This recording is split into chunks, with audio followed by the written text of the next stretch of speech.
defensive assistants, including defensive coordinator Josh Boyer. How we got here today on Locked On Dolphins. You are Locked On Dolphins, your daily Miami Dolphins podcast, part of the Locked On Podcast Network, your team every day.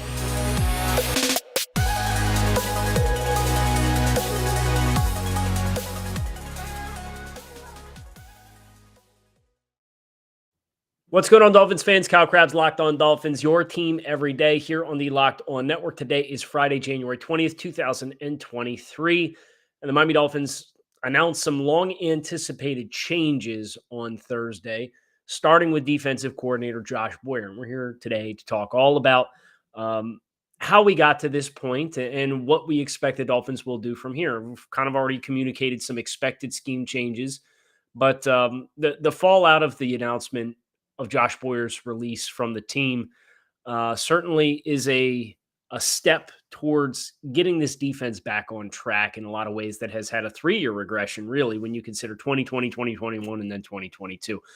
If you're unfamiliar with me, welcome to the show. Lifelong Miami Dolphins fan, the co-founder of the draftnetwork.com. I want to thank you guys for making Locked On Dolphins your first Miami Dolphins listen of the day. And today's episode of Locked On Dolphins is brought to you by LinkedIn. LinkedIn Jobs helps you find the candidates you want to talk to faster.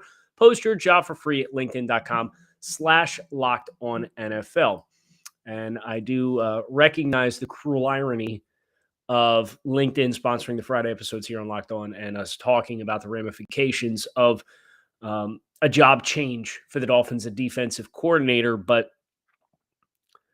I have tried to make sure that when I talk about the Dolphins defense and Josh Boyer, I try to continue to keep it in the perspective of I understand how we got to this point.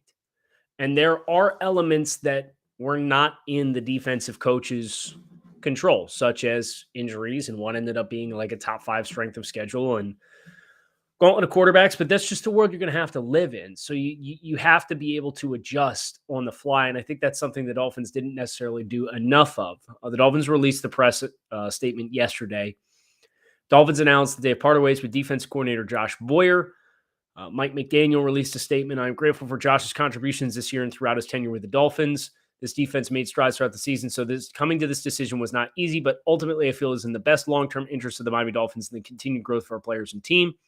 Safeties coach Steve Gregory, outside linebackers coach Ty McKenzie, and assistant linebackers coach Steve Ferentz were also relieved of their duties. The theme here, these are a lot of Pats guys. There's a lot of Patriots assistants that were here and carried over from the previous regime with previous backgrounds in the kind of defense that we grew to know the Dolphins to run the last 4 seasons. I think that's pretty telling, to be completely honest with you, that the changes all fall in line with the ideology and the approach. I think you look at the coaches who were relieved, and the safeties coach, the assistant linebackers coach, the outside linebackers coach, and the defensive coordinator. And I think you think about what the performance of those rooms was and the impact the Dolphins had in the middle of the field. And I think it's probably the right areas of focus. And I hope that there's new coaches. And quite frankly, in all of these rooms, I hope there's continued turnover to try to get the chemistry right with what they ultimately want to do defensively.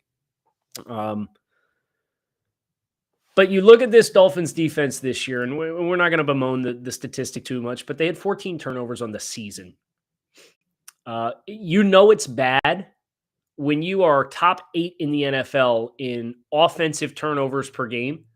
And then from a turnover margin differential, you are still -7. 14 turnovers in 17 regular season games. Now, they had 3 in the playoff game, and that's great. And I saw several bits of feedback that, wow, the Dolphins defense is what kept them in that game against the Bills. Can't believe they fired Josh Boyer. But that was not the standard performance for the Dolphins. The Dolphins had more turnovers in the playoff game than they had in their final 6 regular season games. An equal amount, excuse me. They had 1 against San Francisco. So they had 3 turnovers in their final 6 games. There were 3 games this season in which Miami had 3 turnovers. Patriots week 1, Steelers week 7, and Texans week 12. They, of course, won all of those games. Every other game combined, I'm not a math guy, but I could take 3 plus 3 plus 3, and that's 9. You mean to tell me in every other game you played this year, you got 5 turnovers? Some of that's not Josh Boyer, right? Like some of that is players on the field making plays. Some of that is a bounce of the ball that you can't really control. I understand that.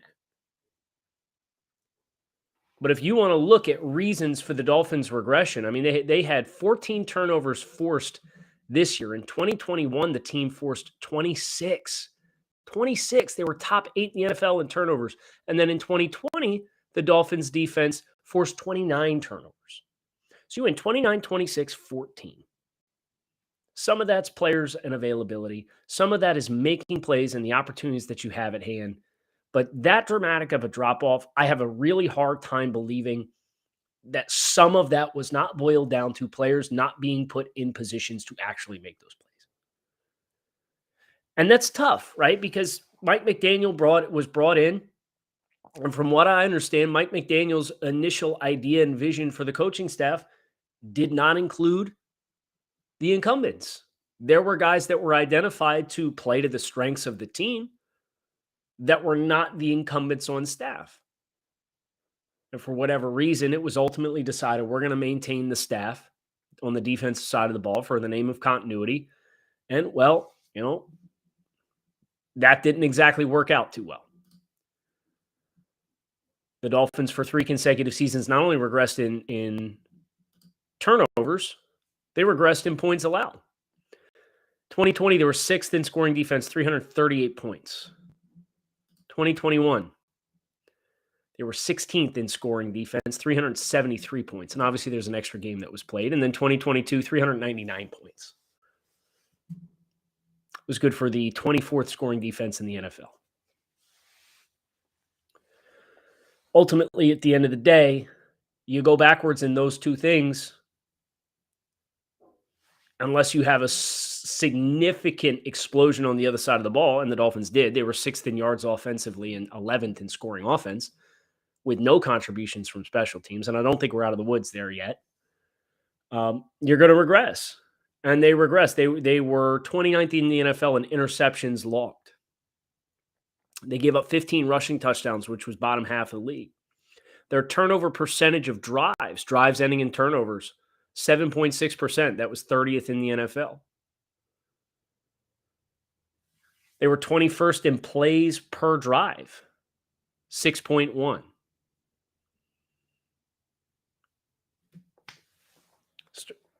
You look across the board, and I'm sitting here looking at it now. This team took steps backwards in every way imaginable. And yes, injuries are a part of that, and that's not Josh Boyer's fault. But when the team continued to evolve and the DNA of the roster continued to evolve throughout the course of the season, and Kader Kohou emerges, and you trade for Bradley Chubb, stylistically, we did not change enough of what we did as a defense to absorb those losses of Nick Needham and Byron Jones and Brandon Jones. And I think Mike McDaniel said in the statement, you look at the long-term interests of the Dolphins and the growth of their players, I certainly think the talent that's been allocated trends in one direction, and that direction is not a overly man and blitz pressure heavy dependent system. As far as who's the candidates are, there's plenty to talk about there. I'm currently compiling my list on Monday. I'm planning on kind of going through my big board of options for defensive coordinators for the team to see what that looks like. But before we go any further on today's show, I want to tell you about our friends over at LinkedIn. As a small business owner or hiring manager, you know that success in 2023 all depends on the team members you surround yourself with. So I had to check out LinkedIn Jobs. With LinkedIn Jobs, you can hire qualified candidates more efficiently by matching open roles with people who have the skills, values, and experiences to help you achieve your goals. LinkedIn Jobs helps you quickly attract qualified candidates to your open jobs with targeting tools. They go beyond resume data by using insights from your job post company and their 875 million member profiles to put your post in front of the most qualified candidates. LinkedIn Jobs helps you find the qualified candidates you want to talk to faster. Post your job for free at linkedin.com/lockedonNFL. That is linkedin.com/lockedonNFL to post your job for free. Terms and conditions apply. Anybody who has listened to Locked On Dolphins for any period of time knows, I have a super soft spot in my heart for Built Bar. Built Bar is a delicious treat that comes without all the fat and calories of most of your other delicious treats that are on the menu. You got to try Built Bars. I don't know what kind of witchcraft they are pulling off to get these things to taste so good and yet simultaneously be so good for you. They're covered in 100% real chocolate.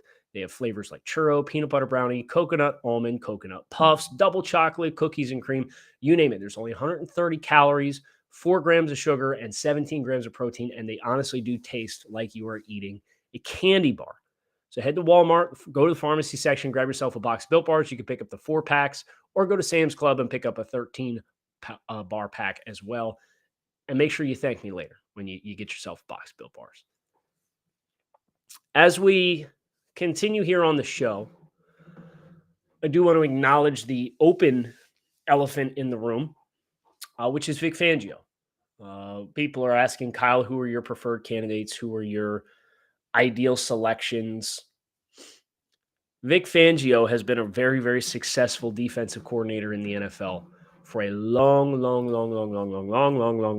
I can't put enough longs on the back end to properly quantify the reputation that Vic Fangio has as an NFL defensive coordinator. Here are the stops for Vic Fangio. He's been in the NFL since 86, linebackers coach for 10 years, the Saints. Then he was defense coordinator for the Panthers for their first 4 seasons. They went to a Super Bowl in that stretch. He was the Colts defensive coordinator, the Texans defensive coordinator, the Ravens defensive assistant from 06 to 08, then the Ravens linebacker coach. He was the defensive coordinator for 1 year in Stanford, and then Jim Harbaugh brings him to the NFL, and he's the defensive coordinator for the 49ers from 11 to 14, then the Bears defensive coordinator from 15 to 18, and he spent time as the Denver Broncos head coach from 19 to 2021, and this past year spent a year as a Philadelphia Eagles defensive consultant. Those 49ers defenses, Super Bowl caliber defenses. The Chicago Bears defenses, Super Bowl caliber. That is really, when you want to boil down who Vic Fangio is. He was the AP NFL assistant coach of the year in 2018. This is a zone principle defense, which for me is the number one qualifier. I absolutely want to see the Dolphins go out and get somebody who runs the kind of defense that allows aging corners to age gracefully and capitalize on their instincts, which Vic Fangio does, can dial up pressure, is aggressive oriented, but plays more with an even 4 up front, and plays zone match principles on the back end. That's what you have in Vic Fangio. The Kyle Shanahan coaching tree defenses traditionally offer much of this same kind of approach. Now, not necessarily all Fangio-rooted systems, but zone-rooted defensive systems. So I think you're looking at coaches off the Kyle Shanahan coaching tree that Mike McDaniel may or may not have shared time with, or a long-time experienced defensive coach who has a sterling reputation and, quite frankly, can own that side of the ball. Mike McDaniel, you do get the sense, is a delegator because he wants to focus on the offense. So if you can have a head coach of the defense, and I'm using air quotes here, to be the defensive coordinator and be somebody who has the kind of experiences that Vic Fangio has, those Broncos defenses were good. Like the 1920-21 Denver Broncos defenses. Now, they had plenty of talent. So do the Dolphins. And that's what makes, I think, the change necessary. and you reflect on these Broncos defenses, they were 10th, 25th, and 3rd in the NFL in scoring defense. That year in 20, they took on a lot of water. 316 points allowed in Fangio's first year, 322 points allowed in Fangio's last year. Very, very impressive. And this was not necessarily a bend but don't break style defense either, which I think really pops. You can look across Fangio's other stops too and look at defensively. Let's see. Scoring defenses that Vic Fangio was the defensive coordinator and had top 10 scoring defenses. 95, 96 with the Panthers. That Colts defense and the Texans defense, obviously the Texans defense, that was a expansion franchise that he started with. So they didn't have a lot of talent to work with. San Francisco, second in scoring defense, third in scoring defense, 10th in scoring defense. Then he goes to Chicago, 20th, 24th, and then his last 2 years, they were 9th and 1st. Denver, his first year, 10th, and obviously the year with the injuries, 25th, and then 3rd in 2021. This guy has been an NFL defensive coordinator for 19 years in the NFL. If he's the fish you land, it's a no-brainer. We're going to do the full exhaustive list, and we're going to talk about probably some New York Jets assistant coaches, given Robert Saleh and his attachment to San Francisco. We're going to talk about the 49ers themselves and some of their defensive staff and look for candidates there. We'll talk about those candidates. But really, there's one big fish that it is going to be dependent upon this coaching staff and this organization to sell. And it's already been reported that the Dolphins are going to be in on the Vic Fangio hunt. Now, the challenge is Vic Fangio is going to have a lot of teams interested in his services. So what can the Dolphins do? Bradley Chubb has a pre-existing relationship with Vic Fangio based off the 3 years that they shared in Denver together. That is a notch in the Dolphins' belt. Mike McDaniel, him being an offensive-oriented coach who is a delegator, I think that can be an appeal to Vic Fangio. I certainly think the core of talent that the Dolphins have makes for a compelling pitch. And then it's probably going to come, some of this will come down the money. And the one thing we know about Stephen Ross, for all of the highs and the lows of Stephen Ross, is the man is not afraid to spend money on his product. If that's enough to get it done, then we are going to have a lot of fun learning about the Fangio system, talking about the principles, how it works. But I don't want to go down that rabbit hole yet until we know if that's the path the Dolphins choose. So I'm going to do my own research on the candidates that I think are the most sense. I'm probably going to bring 5 or 6 names to the table on Monday. But as far as Fangio specifically, there's a lot here that I think overlaps well with what the Dolphins have from a talent perspective. And that in itself being the case, I think makes a very compelling pitch. BetOnline.net is your number one source for all of your sports betting info, stats, news, and analysis. You can get all the latest odds and trends for every professional and amateur league out there, from pro football to basketball, you name it, they have it all at BetOnline.net. If you love sports podcasts, you can find those at BetOnline as well. They are the fastest and easiest way to find all of your betting information. Head to the website today or use your mobile device to learn more. BetOnline, where the game starts. The defensive coaches, of course, are not the only news we're waiting for, and it's not the only news that we've got. Darrell Bevell, Dolphins quarterback coach, was the interim coach at the end of the year in Jacksonville in 2021. Been a very accomplished NFL coach in his own right, made a lot of stops. He had inquiries for teams to interview for their offensive coordinator positions, and he politely said, no, thank you. That is a big win from an external point of view to think about a coach who's offered a promotion. And granted, the Jets' offensive situation is not admirable. But to have an opportunity to interview for a promotion and to decline the opportunity, that's complimentary of what has been instilled here in Miami. And it was I believe two teams interested in Bevel and declined them both. So Darrell Bevel coming back. Frank Smith has not gotten the momentum that it was kind of teased that he might. And I think that's good too. The Dolphins are going to, looks like, retain the vast majority of their offensive coaching staff. And that, looking to stack on the year that they had, is a huge, huge, huge win. Can't guarantee for success next year. Obviously, player availability is going to be a question on both sides of the ball, not just at the quarterback position, but both sides of the ball.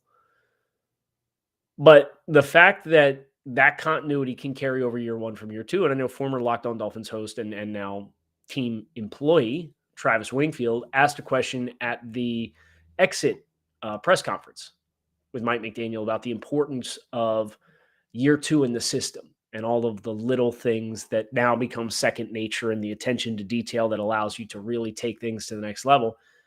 It's something to be mindful of, but to know that the Dolphins are going to maintain their core nucleus of assistance in year one, despite the fact that you had a significant jump, or at least it's lining up that way right now, that would be a huge win for the Dolphins. And then we already mentioned Danny Crossman in special teams. I don't think we're out of the woods there. You certainly get the sense that the Dolphins are very process-oriented with these interviews, and they talked about how they don't want to make emotional decisions and they want to get all the information that they can.